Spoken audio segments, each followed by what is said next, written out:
Dito isso, eu pergunto, começo pelo Caio Coppola. O pastor evangélico André Valadão cometeu incitação ao crime durante essa pregação? Olha, eu peço licença à nossa audiência para fazer uma única concessão argumentativa aqui às falas lamentáveis do André Valadão. E eu vou, entre aspas aqui, recapitular algumas coisas. Ele disse que não é possível um crente aplaudir um casamento homoafetivo, opinião da qual eu discordo diametralmente. Na sequência, vem o trecho mais polêmico. Agora é hora de tomar as cordas de volta e dizer, não, pode parar, reseta, reinicia.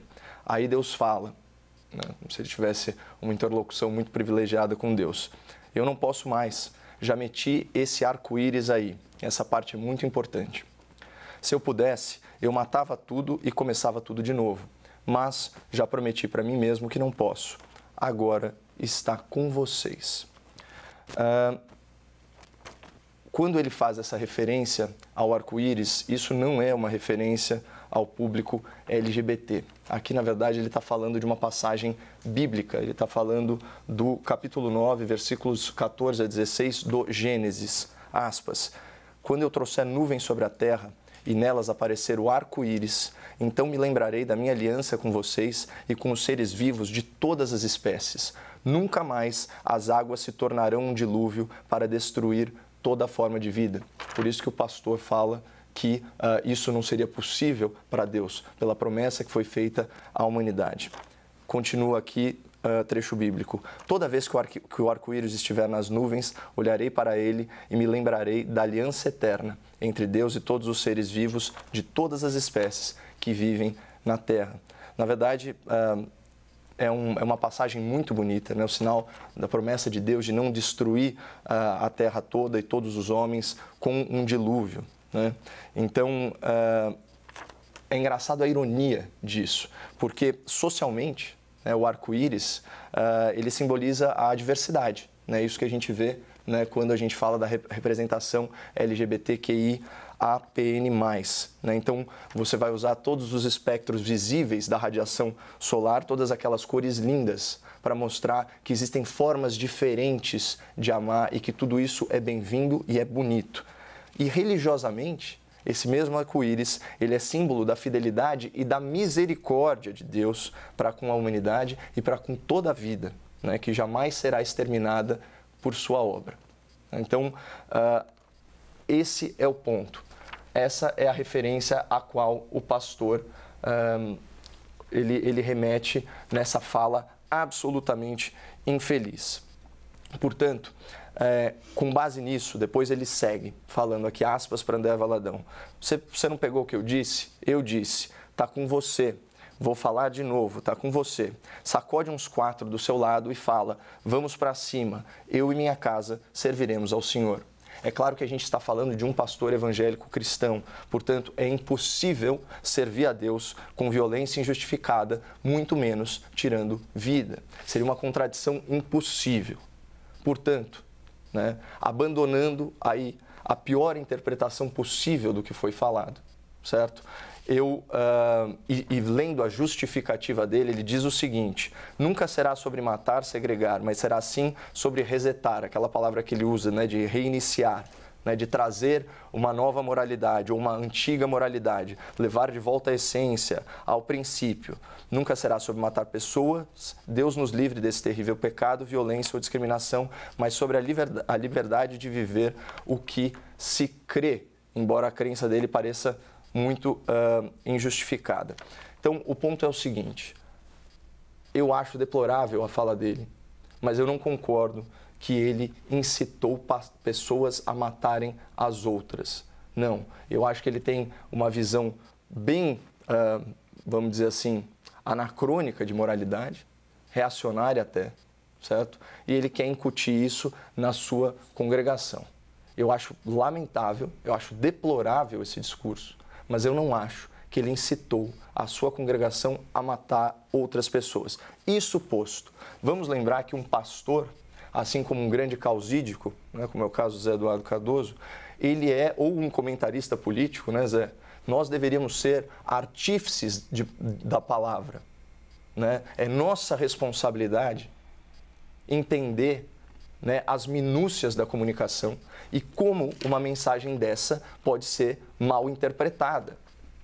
Por isso, assim, não cabe aqui ao pastor se vitimizar e falar que a coisa está sendo colocada fora de contexto, porque olha o esforço de interpretação que eu tive que fazer para não acusar um homem injustamente de incitar outras pessoas a matarem pessoas. Olha o esforço aqui, inclusive de empatia, porque eu enxergo que uma pessoa cristã jamais poderia incitar esse tipo de atitude, né? Seria uma contradição muito flagrante. É incompatível com o lugar que ele ocupa. E também é incompatível esse discurso. Por quê? Porque a gente tem que ter uma responsabilidade na forma de comunicar, né? Eu tenho 1 milhão de trechos bíblicos, né, que enfrentam essa postura beligerante do pastor em relação ao público LGBT, mas enfim. Caio, não só porque já tem umas 5 minutos de fala sua, mas eu gostaria que você explicasse também para o nosso telespectador que nesse esforço de defesa, então, seu do André Valadão, você misturou... Não estou defendendo ele. De defesa da fala, ou de interpretação, vou usar a palavra que você usou, nesse esforço de interpretação da fala do André Valadão, você utilizou não só a fala em si, mas também a resposta que ele deu explicando a fala. Só explicar isso para o nosso telespectador, porque senão o nosso telespectador não vai entender, vai achar que ele, na fala inicial, usou também essas palavras. Eu ia te pedir para fazer isso, mas como já passou 5 minutos, posso passar direto para o Zé? Só uma breve observação. Claro. O trecho do vídeo que ele usou para contextualizar a péssima colocação dele, o trecho do vídeo é anterior. Portanto, ele tem um discurso pretérito, negando a violência como método.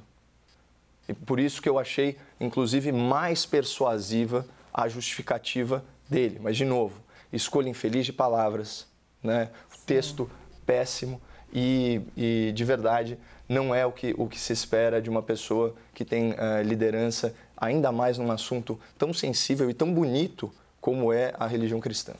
Muito bem, eu vou agora passar a palavra para o Zé Eduardo Cardoso. O pastor evangélico André Valadão cometeu incitação ao crime durante essa pregação, Zé? Bom, boa tarde, Luciana. Boa tarde, Caio. Eu não tenho a menor dúvida de que os indícios estão postos, por maior que seja o esforço interpretativo e brilhante esforço que o Caio fez para tentar encontrar um significado que não fosse exatamente aquilo que ele disse nesse caso. Em primeiro lugar, eu quero lembrar, Caio, os cristãos também, infelizmente, apesar de serem cristãos, se chamarem cristãos, têm discursos de ódio, matam, incentivam, torturam, ou o que foi, para não falar de outras religiões, vou falar da minha religião católica, o que foi a Santa Inquisição? Não eram cristãos que promoviam a Santa Inquisição? O Torquemada não era um inquisidor? E, sendo inquisidor, não era cristão? Ou seja, cristãos também destilam ódios, incentivam práticas delituosas, etc. Então, não é o argumento de que uma pessoa é cristã por si que desqualifica a mensagem de ódio que ela profere, como nós vimos historicamente na Santa Inquisição e hoje vemos tantas outras vezes aí na nossa realidade. Mas vamos pegar a fala dele. Eu não acho possível nenhuma interpretação bíblica, nenhuma exegese, que possa desfigurar o sentido do que ele disse. Ele disse o seguinte, e aqui eu vou pegar a frase completa dele, Caio. Não posso mais, já meti esse arco-íris aí. E aí vem. É Deus falando, tá? Não posso mais, já meti esse arco-íris aí. Se eu pudesse, eu matava tudo e começava de novo.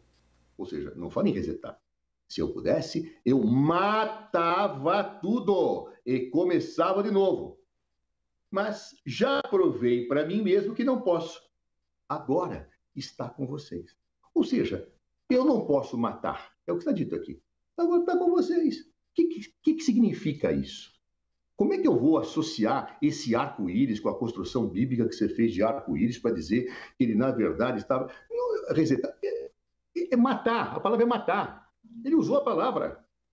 Claro. Se ele se expressou mal, vai ter que se justificar muito, mas a mensagem é claríssima. Ele destila um ódio claro, frontal, homofóbico em relação ao objeto da sua ira divina. E, portanto, chega a dizer que Deus, se pudesse, matava tudo. Matava tudo quem? Aqueles que ele está destilando ódio. Os homossexuais. É disso que ele está falando textualmente. E aí diz, eu, Deus, não posso mais fazer, então cabe a vocês fazer. Vocês façam. O que é isso? É um incentivo ao extermínio de homossexuais. É claro que está dito aqui. E aí ele continua. Você não pegou o que eu disse. Eu disse, tá com você. Tá com você o quê? O matar. Vou falar de novo. Sacode uns 4 do seu lado e fala. Vamos para cima. Ora, meu Deus do céu, o que é isso?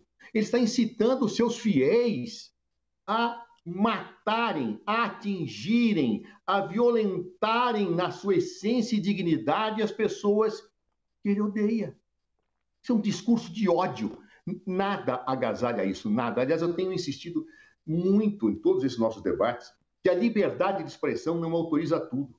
Ela não autoriza atingir honra, ela não autoriza discursos de ódio, ela não autoriza falas desse tipo, especialmente por parte de uma pessoa que tem uma posição de orientação em que os outros acreditam.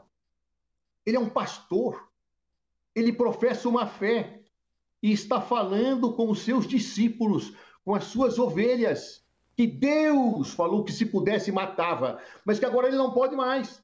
Então, faça o que Deus quer. O que é isto? Isso é inominável, inaceitável. Eu não tenho como encobrir, eu não tenho como construir exegeticamente com nenhuma associação associação interpretativa esse tipo de coisa. Não dá para encobrir aqui de hipótese nenhuma. A fala é clara, direta, cristalina.